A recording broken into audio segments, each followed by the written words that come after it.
crianças, tudo bem? Lembram de mim? Sou a professora Karen de Ensino Religioso e hoje nós vamos para a nossa aula de Ensino Religioso para o 5º ano. Então, para a gente começar, lavou a sua mão? Então, lava a sua mão, pega o seu caderno, seu lápis, que a gente vai começar a nossa aula de hoje.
Para a gente começar a nossa aula de hoje, a gente vai primeiro lembrar um pouquinho da nossa aula passada. Lembra o que a gente viu na aula passada? Na aula passada a gente viu sobre alguns rios sagrados. Lembra que a gente viu como que nasceram as cataratas do Iguaçu? Que era um mito do povo Caingangue que mora ali naquela região? Então, a gente viu vários rios sagrados, que são sagrados para várias comunidades diferentes. Lembra disso? E a nossa tarefa? Lembra que a gente tinha que fazer uma tarefinha, que era montar um quadro com o porquê que os rios são importantes, como que os seres humanos atrapalham e o que a gente pode fazer para ajudar, para melhorar isso? Então, pega lá o seu caderno e procura lá aonde você fez essa anotação. Eu espero um pouquinho para você procurar. Eu vou procurar aqui no meu também, que eu também fiz a anotação no meu caderno. Então, ó, da aula passada, ó, achei a minha anotação. Achou a sua? Então, vamos lá começar? Eu coloquei aqui no slide para a gente ver melhor, então, como que eu fiz a minha anotação, porque no meu caderno ia ficar muito pequenininho para você ver. Vamos lá? Então, na aula passada, a gente já tinha preenchido a primeira linha, lembra? Os rios são importantes porque são lugares sagrados.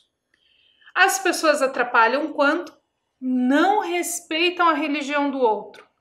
E eu posso ajudar ensinando que todas as religiões devem ser respeitadas. Esse a gente já tinha preenchido na aula passada. Agora a gente vai ver quais as outras coisas que eu coloquei. Lembrando que não tem problema se o seu ficou diferente. Nessa atividade não existe certo ou errado.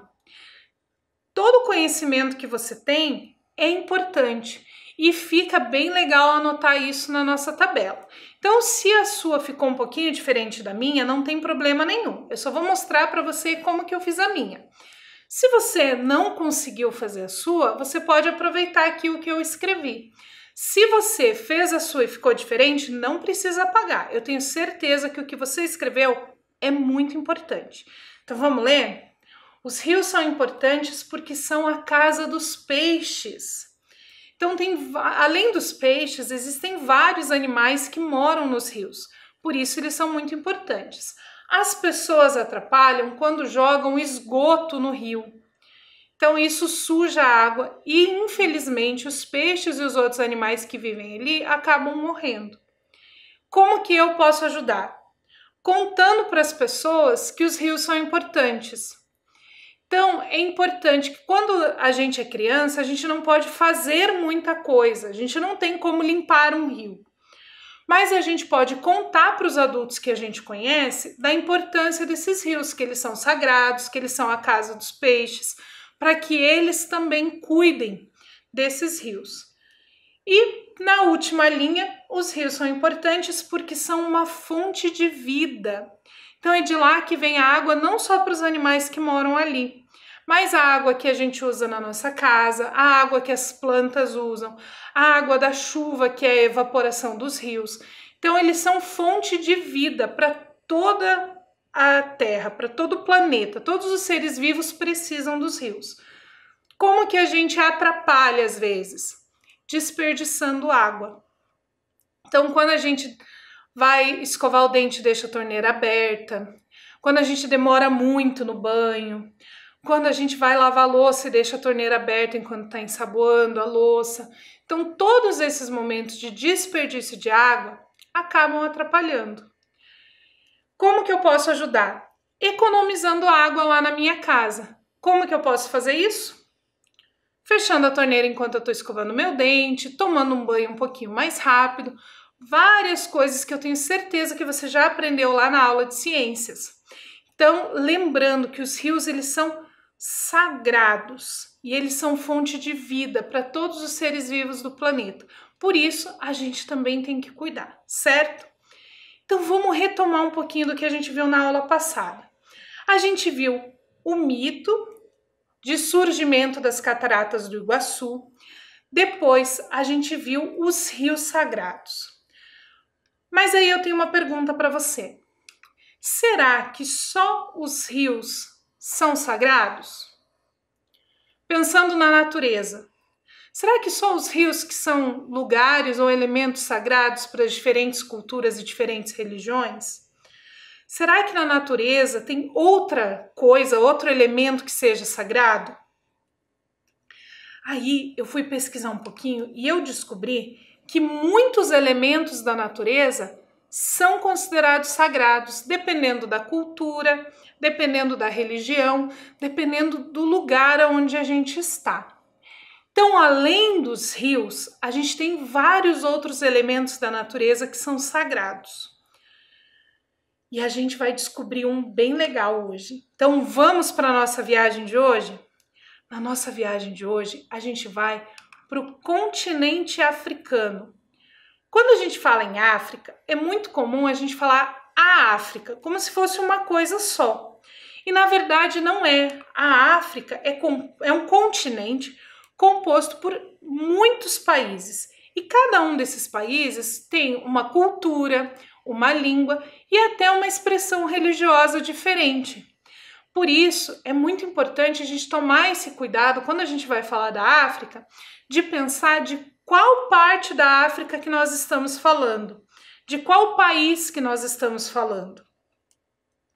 E para a nossa aula de hoje, a gente vai ver um texto que está nesse livro, A Semente que Veio da África. Esse livro, ele traz várias histórias sobre várias questões lá da África. E o legal dele é que ele tem no comecinho da história o nome do país de onde vem essa história. Para a gente saber que não é uma história da África, é daquela comunidade, daquele país. E a história que nós vamos ler hoje é uma história da Costa do Marfim.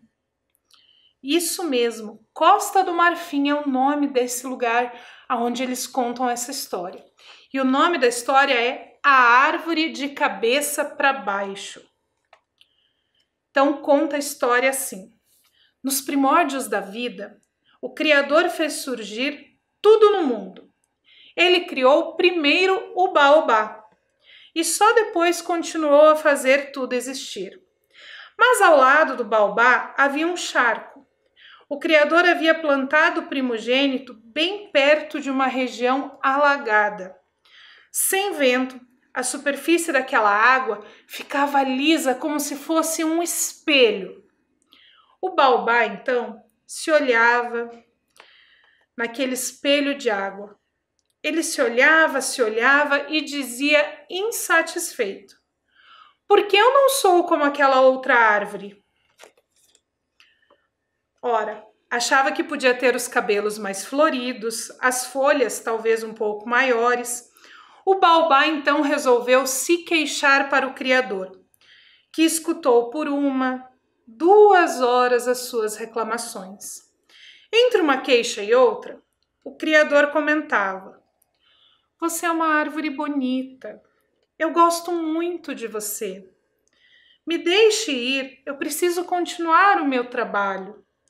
Mas o baobá mostrava outra planta e perguntava: por que as suas flores não eram cheirosas? E a sua casca parecia mais a pele enrugada de uma tartaruga. E o Criador insistia: me deixe ir, para mim você é perfeito. Foi o primeiro a ser criado e por isso tem o que há de melhor em toda a criação. Mas o baobá implorava: me melhore aqui e um pouco mais ali. O Criador precisava fazer os homens e os outros seres da África, então ele saía andando. E o baobá o seguia onde quer que ele fosse, andando para lá e para cá. E é por isso que essa árvore existe por todo o continente africano. O baobá não deixava o Criador dormir. Continuava e continuava e continuava, sempre a implorar melhorias. Justo a árvore que o Criador achava mais maravilhosa, pois não era parecida com nenhuma outra e ela nunca ficava satisfeita. Até que um dia o Criador foi ficando irritado, mas muito irritado, pois não tinha tempo para mais nada, ficou irado mesmo. E aí então se virou para o baobá e disse: não me amole mais, não encha mais a minha paciência. Pare de dizer que na sua vida falta isso e falta aquilo e cale-se agora. Foi então que o Criador agarrou o baobá, arrancou ele do chão e o plantou novamente. Só que dessa vez foi de ponta cabeça, para que ele ficasse com a boca calada. Isso explica por que a sua aparência é tão estranha. É como se as raízes ficassem em cima da copa. Parece uma árvore virada de ponta cabeça. Até hoje dizem que os galhos do baobá voltados para o alto parecem braços que continuam a se queixar e a implorar melhorias para o Criador. E o Criador, ao olhar para o baobá, enxerga toda a África. Então essa história que está nesse livro aqui, A Semente que Veio da África, conta pra gente por que o baobá tem aquela aparência, que ele é uma árvore que foi plantada de ponta cabeça. Mas você já viu um baobá? Sabe como que é essa árvore que parece estar de ponta cabeça? Então eu trouxe aqui pra gente duas fotos de dois baobás diferentes para a gente ver como que são então esses galhos que parecem raízes. Então esse é o baobá. A gente tem duas árvores aí com esses galhos que parecem, na verdade, raízes. É como se ele realmente estivesse de ponta cabeça. E o baobá, apesar de ele ter essa aparência esquisita, ele é uma árvore que dá frutos. Então essa é a fruta do baobá. Ele é uma árvore que dá frutos e ele tem essa aparência meio esquisita. Mas, mesmo assim, a gente pode encontrar o baobá em várias regiões da África. E ele é uma árvore muito importante, tanto para a questão religiosa quanto para o desenvolvimento local. E agora, pensando aqui, o baobá então é uma árvore especial, uma árvore sagrada. Será que existem outras árvores sagradas? Será que outras religiões têm alguma história sobre alguma árvore? Será que existem árvores sagradas em outras culturas? Vamos conhecer então algumas árvores sagradas de culturas diferentes? Então agora a gente vai ver várias árvores de várias culturas diferentes, para a gente ver um pouquinho sobre essas árvores especiais para diferentes culturas. Eu trouxe algumas anotações porque eu não consegui decorar tudo de todas as árvores. Então eu vou lendo para vocês as minhas anotações sobre essas árvores. Certo? Então, a gente vai ver lá. A primeira árvore é o carvalho dos celtas. Então, esse carvalho é uma árvore muito importante para os povos celtas. São povos que hoje a gente só tem descendentes, a gente não tem mais nenhum praticante da religião. E olha o tamanho dessa árvore. Era uma árvore muito grande. E ela representava então a força e a longevidade, porque acreditava-se que os carvalhos eram árvores que viviam muitos anos. Realmente, a gente tem carvalhos que são aí centenários.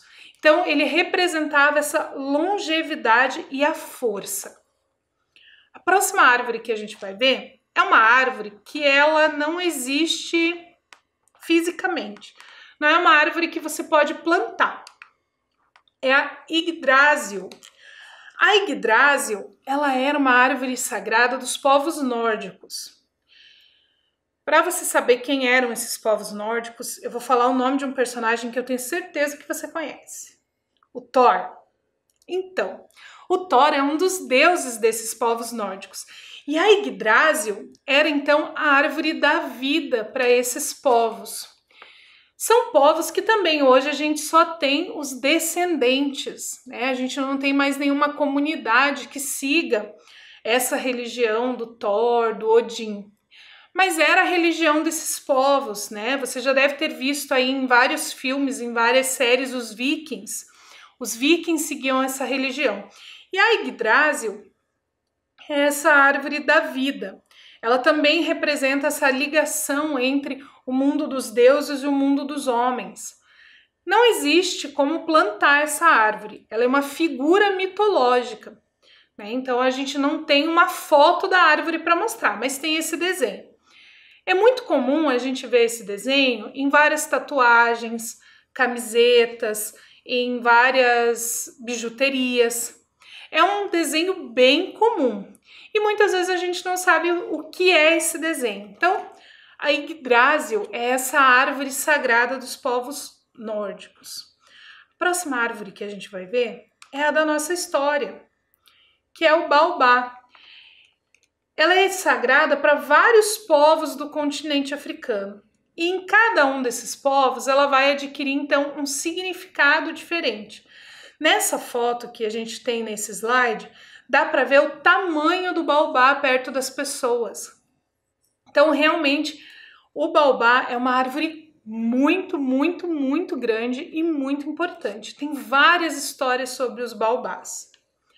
A outra árvore que a gente vai ver também é uma árvore que a gente não tem foto, que a gente não tem como plantar.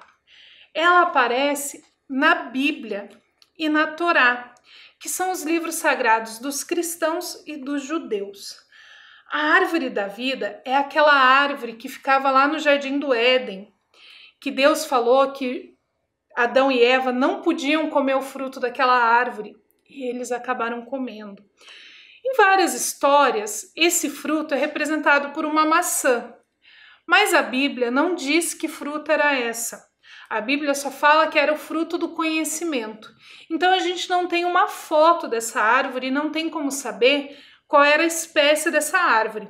Então essa árvore ela também aparece nesses textos religiosos, ela é uma árvore sagrada, fica lá no Jardim do Éden, mas a gente não tem como ver uma foto dessa árvore para saber como que ela realmente era. Fica só na nossa imaginação. A outra árvore sagrada que a gente tem aqui, ela é uma árvore diferente. Ela é a piteira. Ela era uma árvore sagrada dos povos astecas. E os xamãs astecas se alimentavam, então, dessa árvore. Dessa árvore eles faziam uma bebida que eles tomavam e eles comiam também essas folhas. Então, ela é uma árvore muito sagrada para esses povos astecas. Para os povos colombianos, nós temos a virola. A virola, ela também é usada em alguns rituais. Só que o que é usado nesses rituais é o pozinho da casca. Então, com a casca da virola, eles fazem um pozinho que é usado em vários rituais importantes lá que acontecem na Colômbia. Outra árvore sagrada, essa a gente tem aqui em Curitiba. Até essa foto que eu trouxe para vocês é uma foto lá da Praça Tiradentes, que é a Iroko, que é um orixá. Então, essa árvore é um orixá muito importante para o candomblé. E a gente tem uma aqui na Praça Tiradentes. Aqui no Brasil, ela é também conhecida como gameleira ou como figueira branca. A gente tem várias aí pelo Brasil e aqui em Curitiba a gente tem na Praça Tiradentes algumas. Essa é a maior que a gente tem ali na praça. Então, quando a gente puder passear de novo e você passar pela Praça Tiradentes, dá uma olhadinha lá. Tem uma plaquinha lá do lado falando que ela é, então, uma representante dos povos africanos que ajudaram na construção da cidade de Curitiba. E ela também é sagrada, porque ela é um orixá do candomblé. A outra árvore que a gente tem é uma árvore que também aparece na Bíblia. É a oliveira. Além dela aparecer na Bíblia, na Bíblia fala do Monte das Oliveiras, onde Jesus estava. Essa árvore, ela é muito sagrada, porque do fruto dela, a azeitona, que se extrai o azeite, que é usado na cerimônia de unção. Então, algumas religiões que vêm aí do cristianismo, principalmente algumas igrejas evangélicas, fazem a unção com azeite. E o azeite, ele é extraído dessa árvore, do frutinho dessa árvore, que é aquela azeitona que a gente costuma comer. Então, daquele fruto que vem, então, o azeite que é usado nessas cerimônias, nesses rituais de unção. A outra árvore que a gente tem, ela é sagrada para os orientais. E ela também não tem uma árvore que a gente pode tirar foto, mas ela tem esse símbolo. O nome dessa árvore é Wang ou Wang, dependendo de como você pronuncia. E você viu ali que ela tem 3 linhas horizontais e uma vertical? Ela representa a ligação entre o homem e a terra e o espírito. Então são esses 3 elementos que constituem então essa pessoa, esse homem. Por isso ela é muito sagrada. E a última árvore que a gente vai ver é a samaúma. A samaúma é uma árvore sagrada para os ticunas. Aqui na foto nem aparece ela inteira, só aparece um pedacinho do tronco dela. Tá vendo que tem uma pessoa ali do lado? Então você imagina o tamanho dessa árvore. Ela é uma árvore imensa e os ticunas acreditam que foi essa árvore que deu origem a tudo no mundo. Então foi a partir dessa árvore que tudo no planeta Terra foi criado. Por isso ela é uma árvore sagrada. Ela faz parte então dos mitos de criação dos povos ticunas. Puxa, quantas árvores, né? Muitas árvores sagradas, e isso que a gente só viu um pouquinho do que tem de árvore sagrada no mundo. O mundo tem inúmeras árvores que são consideradas sagradas para diferentes povos e por diferentes razões. A gente viu ali que algumas árvores são sagradas porque dela é extraído um elemento importante para um ritual, como é o caso da oliveira e da virola. Outra que servia de alimento, então, para os líderes religiosos, que é o caso da piteira. E outras que fazem parte do mito de criação ou desses elementos que ligam o ser humano com o mundo espiritual. Todas essas árvores são sagradas. E as que existem no planeta Terra, assim como toda a natureza, precisam ser preservadas. E é muito importante que a gente que sabe dessas coisas ajude nessa preservação, ajude a cuidar das árvores e das plantas como um todo, de toda a natureza. Porque elas fazem parte da nossa vida e agora a gente viu que fazem parte também da religião. Da nossa ou da de outra pessoa, não importa. O que importa é que todos nós devemos ajudar na preservação desses elementos, certo? Então agora a gente vai relembrar um pouquinho da história que a gente leu. A gente viu várias árvores sagradas, muitas, né? A história que a gente leu, ela fala sobre a criação do baobá, uma árvore sagrada, lá para aquele povo da Costa do Marfim. Nós vimos também que diferentes culturas e diferentes religiões possuem várias representações de árvores, ou árvores sagradas, ou árvores que fornecem um elemento sagrado para algum rito ou para alguma cerimônia, certo? Então vamos pensar agora, recapitular um pouquinho do que a gente viu nas aulas passadas, que a gente viu sobre os mitos de origem, os mitos de criação em todas as nossas aulas.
vimos um mito de origem de um país.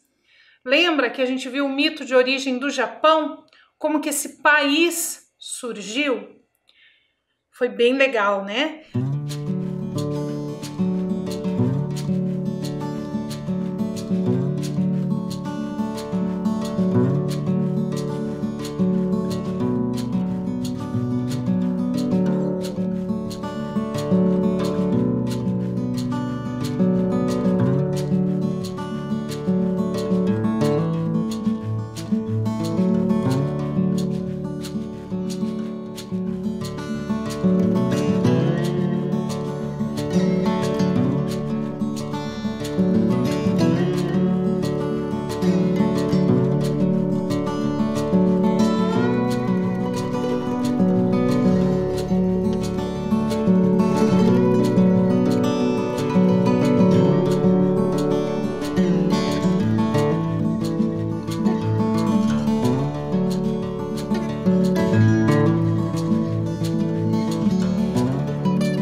A gente viu um mito de nascimento, um mito de origem de um rio.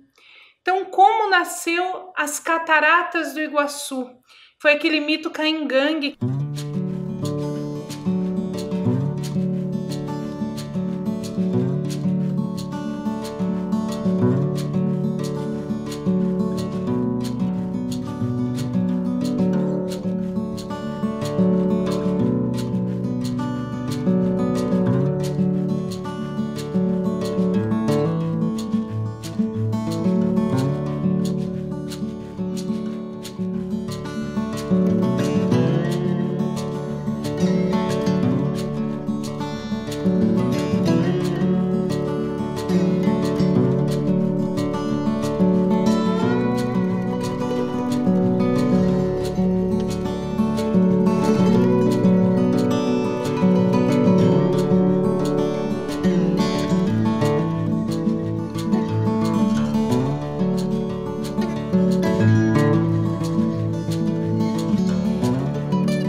de hoje, nós vimos como nasce uma árvore, um mito de origem de uma árvore, que foi a história do baobá, lá da Costa do Marfim.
Durante essas nossas 4 aulas, nós vimos mitos de origem de diferentes povos, de diferentes culturas e de origem de diferentes elementos.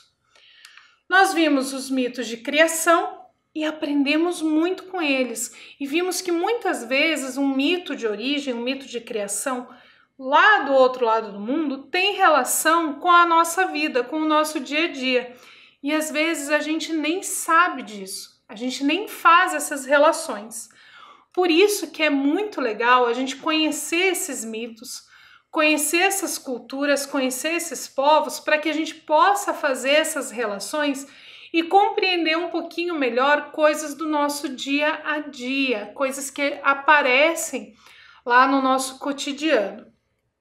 Então agora eu vou convidar você a pegar o seu caderno. Lembra lá o nosso caderno, onde a gente está anotando tudo? Pega o seu caderno, o seu lápis ou a sua caneta, o que você está usando para anotar, ou as suas folhas, para a gente poder, então, começar a nossa anotação da aula de hoje. Vamos lá? Então, para a nossa tarefa, você vai anotar lá no seu caderno uma história ou um mito de origem. Então, você vai pensar aí, se você lembra de alguma história, se você conhece algum texto religioso, da religião que a sua família frequenta, ou se você lembra de algum que você aprendeu na escola, de algum que você viu em algum filme, alguma história que conte a origem de alguma coisa. Pode ser um mito de criação do mundo, pode ser de criação de um elemento específico.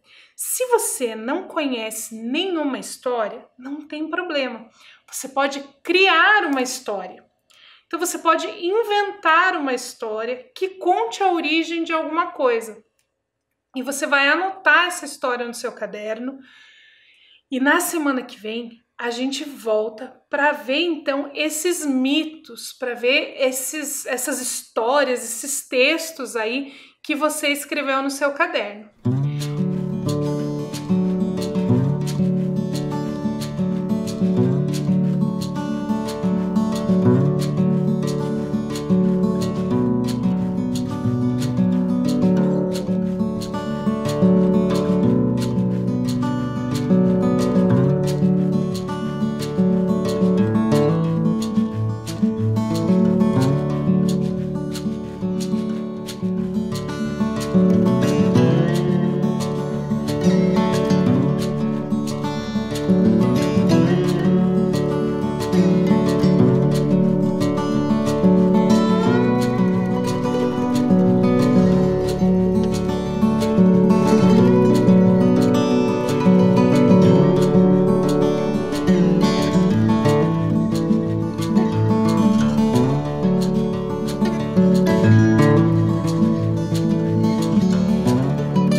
Uma outra coisa, algumas professoras lá das escolas de vocês estão mandando para mim as fotos dos cadernos de vocês que os pais estão mandando para a escola. Eu tô ficando muito feliz. Então, se você terminou a sua atividade, você tem como mandar uma foto da sua atividade para sua professora, ou para o seu professor, manda a foto para eles que eles mandam para mim depois e eu fico muito feliz de receber essas fotos, combinado? Não precisa ser uma foto sua com o seu caderno, pode ser a foto só do seu caderno mesmo, da sua atividade ou de você assistindo a aula, não tem problema. Se você não tem como mandar uma foto para o seu professor, para a sua professora, também não tem problema, porque eu tenho certeza que tem muitas crianças aí fazendo essas atividades. Então, hoje nós fechamos com esse mito de origem do baobá as nossas histórias sobre mitos de criação, sobre mitos de origem. Na próxima aula, nós vamos falar sobre um outro conteúdo, que é bem legal. A gente vai começar na semana que vem a falar sobre tradição oral dentro das religiões. O que será que é tradição oral? O que será que essas duas palavrinhas querem dizer? Eu vou deixar você pensando nisso durante essa semana e na semana que vem a gente volta com uma nova história, uma nova viagem para a gente falar então sobre a tradição oral dentro das religiões. Fiquem bem, lavem as mãos, façam a nossa tarefa e a gente se encontra na semana que vem então para falar sobre tradição oral dentro das religiões, combinado? Até semana que vem!